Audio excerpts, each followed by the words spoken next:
इस मशीन में यहाँ फ़िल्टर है, उसे आप खोल के फ़िल्टर को साफ़ करना पड़ेगा। तो साधारण सा बिल्कुल सिंपल सा तरीका है। इस तरह से आप इसको खोल लें, ये इस तरह से खुल जाएगा।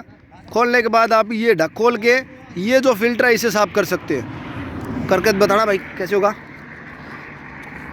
ये इस तरह से आपको फ़िल्टर खोलना है। फ़िल्टर खोल के फ़िल्टर को समय समय पर साफ़ कर लें, अन्यथा फिर आप कहेंगे कंपनी वालों ने मशीन ख़राब भेज दी। फिर कंपनी वाले को मत दोष देना। जैसे कि ये देख रहे हो आप, इसमें मिट्टी निकल रही है, तो ये जो लकड़ी कटती है उसी का बुरादा इसमें फंस जाता है। तो ये चौक होने के कारण फिर मशीन स्टार्ट नहीं होती है।